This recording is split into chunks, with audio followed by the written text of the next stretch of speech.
బహుజన, హరిజన, గిరిజన వీళ్ళ యొక్క హక్కులు రాబోయే కాల పరిస్థితులలో ఎప్పుడు ఎట్లా వస్తుందో తెలియదు కాబట్టి వీళ్ళని కాన్స్టిట్యూషన్లో వీళ్ళకి హక్కులు కల్పించాలి, వీళ్ళకు ప్రొటెక్షన్స్ కల్పించాలని చెప్పి వాయిస్ వినిపించి వీళ్ళందరి తరఫున దేవుడు ఆయన కాంట్రిబ్యూషన్ని క్వశ్చన్ చేయకూడదు ఫస్ట్ థింగ్. కానీ అసెంబ్లీలో అంబేద్కర్ ఒక్కరే రాశారనే విషయాన్ని కూడా నేను ఒప్పుకోను, ఎందుకంటే దాంట్లో అందరి కాంట్రిబ్యూషన్ ఉంది. కానీ ఈ హరిజన, గిరిజన, బహుజనుల యొక్క వాయిస్ను, వాళ్ళ యొక్క హక్కులను, వాళ్ళ యొక్క ప్రొటెక్షన్ గురించి పోరాడి వాటిని షెడ్యూల్డ్ క్యాస్ట్ని షెడ్యూల్స్లో పెట్టడము, ట్రైబ్స్ని షెడ్యూల్లో రాయించడానికి ఆయన ఒక్కని పాత్రనే ఉంది. ఆయనతో పాటు చాలా మంది కూడా సపోర్ట్ చేశారు. ఇది సబ్జెక్ట్ అంబేద్కర్. ఎప్పుడు భారతదేశ రాజ్యాంగం ఎప్పుడు అమల్లోకి వచ్చింది? 1950 రిపబ్లిక్ పట్టిందా సార్? 1860 నుంచి 1860లో జరిగింది. స్వతంత్రం కాదు కదా, 47లో మనం 47లో వచ్చింది. 47 కన్నా ముందే కాన్స్టిట్యూషన్ అసెంబ్లీని ఏర్పాటు చేయడము, దాంట్లో మెంబర్స్ ఎవరు ఉండాలని ఆలోచన చేసి మెంబర్స్ని పెట్టుకోవడము, దానికి ఒక చైర్మన్ని పెట్టుకోవడము, దాన్ని డ్రాఫ్టింగ్ కమిటీ పెట్టడము, డ్రాఫ్టింగ్ కమిటీలో ఎవరెవరు ఉండాలి, డ్రాఫ్టింగ్ చేసిన తర్వాత దాన్ని సలహాలు ఇచ్చే వాళ్ళు ఎవరు ఉండాలి, ఇవన్నీ ప్లానింగ్ చేసి వాళ్ళందరినీ పెట్టి, వాళ్ళందరూ డిఫరెంట్ పార్ట్స్ ఆఫ్ కంట్రీ నుంచి వచ్చారు, different sections of country, different religions నుంచి వచ్చి వాళ్ళ ఒపీనియన్స్, ఎందుకంటే సెక్యులర్ మనం డైవర్స్ కంట్రీ కదా, కాబట్టి అక్కడక్కడ అందరి యొక్క వాయిసెస్ ఈకో కావాలి. కాన్స్టిట్యూషన్ జరిగితే ప్రతి ఒక్కరికి హక్కులు ఉండాలి, బాధ్యతలు ఉండాలి, ప్రొటెక్షన్ ఉండాలి అనే ఒక ఉద్దేశంతో అవన్నీ తీసుకొని వచ్చి క్రోడీకరించి దాన్ని రాసుకుని ఉన్నాం. ఇవాళటి వరకు కూడా రిటర్న్ కాన్స్టిట్యూషన్ లేనటువంటి బ్రిటిష్ వాడు తీసుకొచ్చినటువంటి చట్టాలను మనం మొన్నటిదాకా జూలై 1 దాకా వాడుకున్నాము. దాన్ని మనం ఇంతవరకు బ్రిటిష్ వారికి ఇంతవరకు రిటర్న్ కాన్స్టిట్యూషన్ లేదండి, మనకు రిటర్న్ కాన్స్టిట్యూషన్ ఉంది. ఇప్పుడు చాలామంది నేను ఒక డిబేట్లో మనం చేసినప్పుడు ఏముందండి కొత్త చట్టాలలో ఐపీసీలు ఉన్నాయిగా పెట్టినాయి అంటే, ఐపీసీలు ఉన్న చట్టాలు ఏంటివి? ప్రపంచం అంతటా జరుగుతున్న నేరాల గురించేగా ఐపీసీలో ఉన్నది. రేపులు జరుగుతలేవా ప్రపంచం మొత్తంలో? భారతదేశంలో జరుగుతలేవా? మర్డర్లు జరుగుతలేవా? మోసాలు జరుగుతలేవా? కిడ్నాపులు జరుగుతలేవా? అన్ని రకాల ఏదైతే అఫెన్స్ ప్రపంచం మొత్తంలో ఉంటాయో ఐపీసీలో ఉన్నాయి, మన భారతదేశంలో కూడా జరుగుతున్నాయి. కాబట్టి మనకి ఏది అవసరమో అది పెట్టుకున్నాం, అవసరం లేని తీసేసాం. ఇప్పుడు కొత్త చట్టాలు పాత చట్టాల్లో ఏంది మార్పు అని చాలామంది అడుగుతున్నారు. ఇప్పుడు భారతీయ న్యాయ సంహితలో 358 చట్టాలు ఉన్నాయి, అదే ఐపీసీలో 511 ఉండే. మళ్ళా 21 కొత్త చట్టాలను యాడ్ చేశాం. ఇంప్రిజన్మెంట్ 41 శిక్షలకు 41 శిక్షలను ఎన్హాన్స్ చేశాం. అలాగే మనకు 82 తప్పులకు ఫైన్స్ ఎన్హాన్స్ చేశారు. అంటే చిన్న ఫైన్స్ను పెద్ద చేశారు, ఎందుకంటే 500 కట్టిపోయే కేసే కదా, పెద్ద ఇబ్బంది ఉండదు కదా అనుకునే చట్టాలలో ఎన్హాన్స్ చేశారు ఫైన్స్. సార్ ఈ మధ్య చాలా మంది అంటున్నది ఏంటంటే చైన్ స్నాచింగ్ అనేది జస్ట్ నార్మల్ ఒక 420లో పెట్టి తీసేస్తున్నారు. చిన్న దొంగతనం కిందనే 10 రూపాయలు దొంగతనం చేసినా, 1,00,000 రూపాయలు దొంగతనం చేసినా ఒకే చట్టం వర్తిస్తుంది అని అంటున్నారు. ఇప్పుడు ఈ చట్టాల వల్ల దానికి ఏమన్నా పనిష్మెంట్స్ పెరగడం కానీ ఎట్లుంటుందంటే 379 అంటే నేను ఇప్పుడు ఐపీసీ చెప్తున్నా, కొత్త చట్టంలో ఆ సెక్షన్ మారిపోయింది, ఇంకా మనకు అలవాటు కాలేదు కాబట్టి 379 అనేది దొంగతనం, థెఫ్ట్. అది 50 రూపాయలు చేసినా థెఫ్టే, 1 కోటి రూపాయలు చేసినా థెఫ్టే. అంతేగాని 10 నుంచి 50 రూపాయలు చేస్తే థెఫ్ట్ అనద్దు, 50 నుంచి 100 చేస్తే ఈ భాష అన్నేం లేదు. దొంగతనమే. కానీ ఆ దొంగతనాల్లో ఈ అమౌంట్ నుంచి ఈ అమౌంట్ వరకు ఉన్నటువంటి వాల్యూ ఉన్నటువంటి వస్తువు దొంగతనం చేస్తే అది కాంపౌండబుల్ ఐపీసీ ప్రకారం. దానికన్నా ఎక్కువ ఉంటే కాంపౌండబుల్ కాదు. అట్లా విభజించిండ్రు. ఇప్పుడు దొంగతనాలు కానీ మీరు చీటింగ్ కానీ 1000 రూపాయలు చీటి మోసం చేసినా 420, 10 కోట్లు మోసం చేసినా 420. చీటింగే. గ్రావిటీ ఆఫ్ ద అఫెన్స్ని బట్టి అది ఉంటుంది. ఇప్పుడు మనకు సిఆర్పిసిలో కూడా అనేక మార్పులు తీసుకొచ్చారు. అవసరం లేని చాలా చట్టాలు తీసేశారు. ఇండియన్ ఎవిడెన్స్ యాక్ట్లో అవసరం లేని తీసేసి అవసరం ఉన్నాయి చాలా యాడ్ చేశారు. ఎలక్ట్రానిక్ ఎవిడెన్స్లో యాడ్ చేశారు.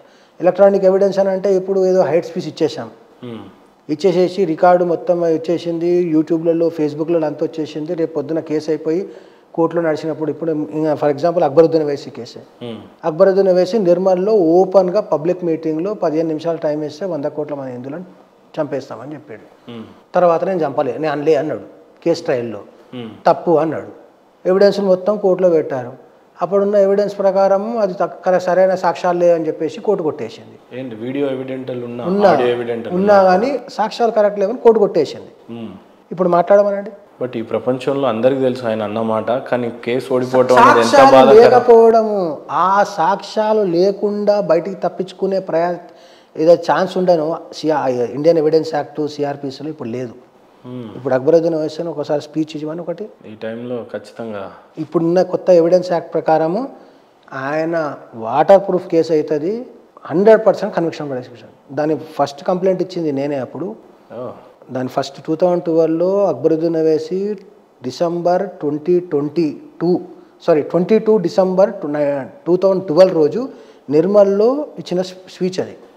28th వరకు నేను వెయిట్ చేశాను, అసలు ఎవరైనా కంప్లైంట్ ఇస్తున్నా ఎవరైనా ఇస్తున్నా, ఎవరు కంప్లైంట్ ఇవ్వలేదు. 28th రోజు నేను ఆ వీడియోని డౌన్లోడ్ చేసుకొని అది మొత్తం ట్రాన్స్క్రిప్ట్ ఉర్దూలో ఉంటే దాన్ని ఇంగ్లీష్లోకి తీసుకొని దాన్ని అర్థం చేసుకొని కంప్లైంట్ డ్రాఫ్ట్ చేసి 28th డిసెంబర్ 2012 రోజు నేను పోయి ప్రైవేట్ కంప్లైంట్ ఫైల్ చేసిన కోర్టులో. ఆ ప్రైవేట్ కంప్లైంట్ ఎస్ఆర్ నెంబర్ అనేది ఆ రోజు ఫ్రైడే, మళ్ళీ మండే రోజు పోస్ట్ చేశారు. 31st డిసెంబర్ రోజు పోస్ట్ చేశారు. పోస్ట్ కాగానే నాకు తెలిసిన కొంతమంది న్యూస్ రిపోర్టర్లకు ఇట్లా నేను అక్బరుద్దీన్ ఓవైసీ హేట్ స్పీచ్ మీద నేను కంప్లైంట్ ఫైల్ చేశాను అని చెప్పగానే అది అప్పుడు వైరల్ అయిపోయి సాయంత్రం వరకు అప్పుడు టైమ్స్లో ఉండే, రిపబ్లిక్ ఛానల్ లేకుండే, అర్నబ్ గోస్వామి వీళ్ళందరూ అది పిక్ చేసుకోరు న్యూస్ పిక్ చేసుకొని స్క్రోలింగ్ చేయగానే అది లైమ్లైట్లోకి వచ్చింది. తర్వాత డిస్కషన్స్ జరిగి మొత్తం మీడియాలో సోషల్ మీడియాలో చివరి వరకు ఈ కేసుని అంటే నాది ప్రైవేట్ కంప్లైంట్ యాక్చువల్లీ జరిగిన తర్వాత 4th జనవరి 2013 రోజు 22nd రోజు ఇచ్చిన స్పీచ్కి నేను 28th రోజు కంప్లైంట్ ఇస్తే ప్రైవేట్ కంప్లైంట్ ఇస్తే 4th జనవరి రోజు ఎఫ్ఐఆర్ రిజిస్టర్ చేసింది కాంగ్రెస్ గవర్నమెంట్. అప్పుడు కాంగ్రెస్ గవర్నమెంట్ వైఎస్ రాజశేఖర రెడ్డి గారు వైఎస్ రాజశేఖర కిరణ్ కుమార్ రెడ్డి గారు అన్ని రోజులు తాత్సారం చేశారు. అంటే అప్పటికి ఇంటెలిజెన్స్ ఎస్బీఐలు ఇన్ని ఉండాలి. అప్పుడున్న గవర్నమెంట్కు అది హేట్ స్పీచ్ లాగా అనిపించలేదేమో, ప్రజల డిమాండ్ తోటి చేసేదేమో. కానీ దాని తర్వాత నా ప్రైవేట్ కంప్లైంట్ని ఛాలెంజ్ చేయడం జరిగింది. అది ఈ కేసు వెంబడి ట్రయల్ చేయాలని చెప్పారు. తర్వాత మెయిన్ కేసు ఏదైతే స్టేట్ పెట్టిన కేసు ఏదైతే ఉందో ఆ కేసే వీగిపోయింది, సాక్ష్యాలు లేదని వీగిపోతే ఇప్పుడు నేను అక్బరుద్దీన్ ఓవైసీ మీద కొట్టేసిన కేసు మీద నేను హైకోర్టులో అప్పీల్ ఫైల్ చేశాను. అప్పీల్ ఫైల్ చేసి 1.5 year అయింది. నోటీస్ కూడా వెళ్ళింది, కానీ ఆయన రిఫ్యూజ్ చేశాడు. 15 నిమిషాల సమయం ఇస్తే 100 కోట్ల హిందువులను నరుకుతా అని చెప్పి మాట్లాడినటువంటి ధైర్యవంతుడు అప్పీల్ ఫైల్ చేసి నోటీస్ పంపిస్తే దాన్ని రిసీవ్ చేసుకోలేదు నోటీస్ కూడా. అంత ధైర్యవంతుడు అనమాట. సరే ఇప్పుడు అది సబ్జెక్ట్ డివేట్ అయితే బట్ ఏమైనా లేదు సార్, కానీ చాలా ఇంపార్టెంట్ కదా. ఎందుకంటే వీడియో ఎవిడెంటల్ ఆడియో ఉండగా ఇంతమంది పబ్లిక్ కి హేట్ స్పీచ్ అని తెలిసినా నేను ఏం చెప్తున్నానంటే మీరు కోర్టులో నిలబెట్టలేదు కేసుని అని అంటే అది ప్రాసిక్యూషన్ చేసింది, స్టేట్ ప్రాసిక్యూట్ చేసింది ఆ కేసుని. నా కేసులో నేను ప్రాసిక్యూట్ చేయలేదు, నా కేసు అగిపుల్ల గీసి అంటించినాం. బట్ ఏమైనా ఈ స్టేట్మెంట్ ఇండియా వైడ్ జరిగింది, పార్లమెంట్ లో కూడా. కానీ ప్రొసీజర్ ఎట్లా ఉంటుందంటే నేను వీడియో తీసిన, ఇప్పుడు ఒక వీడియో రికార్డ్ చేసేసిన, ఇగో ఆయన మాట్లాడాడు కాబట్టి ఈ వీడియోని బేస్ చేసుకొని నాకు శిక్షించామని అంటే ఇవ్వడానికి ఉండదు. ఆ వీడియోను తీసినటువంటి ఫోను ఇండియన్ ఎవిడెన్స్ ప్రకారం యాక్ట్ ప్రకారము ఆ ఫోను వర్కింగ్ కండిషన్లో ఉండాలి. ఆ ఫోన్ నుంచి నువ్వు వీడియోని ఎక్స్ట్రాక్ట్ చేసిన విషయం, అవి ఎక్స్ట్రాక్ట్ చేయడానికి ఉపయోగించిన కంప్యూటర్ కూడా వర్కింగ్ కండిషన్లో ఉండాలి. ఆ ఎక్స్ట్రాక్ట్ చేసి నువ్వు దాన్ని సీడీలకు వేస్తున్నావు వచ్చినా, అది సీడీలకు ఎక్స్ట్రాక్ట్ చేసిన ఆయన నేనే ఇది ఈ రికార్డ్ చేసినటువంటి మొబైల్ నుంచి వర్కింగ్ కండిషన్లో ఉన్నటువంటి సిస్టంలకు దాన్ని డౌన్లోడ్ చేసి దాని నుంచి ఈ సోర్స్ ఆఫ్ స్పీచ్ ఉంటుంది, సోర్స్ అంటున్నా స్టోరేజ్ డివైస్ సీడీ కానీ పెన్ డ్రైవ్ కానీ నేనే డౌన్లోడ్ చేసిన అని ఆయన 65B of Indian evidence act కింద సర్టిఫికెట్ ఇవ్వాలి. ఇవన్నీ ఇచ్చిన తర్వాత ఆ స్పీచ్ని ఫోరెన్సిక్ సైన్స్ ల్యాబొరేటరీకి పంపాలి. ఆ యొక్క రికార్డ్ చేసిన వీడియో ట్యాంపర్ చేసిర్రా, వీళ్ళే ఆ పదాలు వేరే మాట్లాడుతుంటే వీళ్ళ పదాలను జోడించిర్రా, ఆ పదాలకు ఆ వచ్చిన మాటలకు సింక్ అవుతుందా, ఇదంతా ఎఫ్ఎస్ఎల్ వేయాలి. తర్వాత అందులో ఉన్న వాయిస్ ఆయనదా కాదా నిర్ధారించాలంటే ఆయన అథెంటిక్ వాయిస్ ఏది ఉంటుంది, అసెంబ్లీలో మాట్లాడిన రికార్డు ఉంటుంది కదా, అసెంబ్లీలో మాట్లాడిన రికార్డుకు అప్లికేషన్ పెట్టాలి. అసెంబ్లీలో మాట్లాడిన ఆయన అథెంటిక్ వాయిస్ ఇవ్వాలి. అది ఎఫ్ఎస్ఎల్కి పంపించి సీడీలో ఉన్న వాయిస్ ఈయన వాయిస్ మ్యాచ్ అవుతుందా చూడాలి. తర్వాత చెప్తున్నా కదా, పెదాల మూమెంట్ బయటకు వచ్చినటువంటి శబ్దము సింక్ అవుతుందా, ఇన్ని చేసిన తర్వాత అవన్నీ కోర్టులో ప్రూవ్ చేయాలి. వస్తే సరిపోదుగా, ఎఫ్ఎస్ఎల్ రిపోర్ట్ అయినది అని వచ్చినా కానీ అవి కోర్టులో ప్రూవ్ చేయాలి.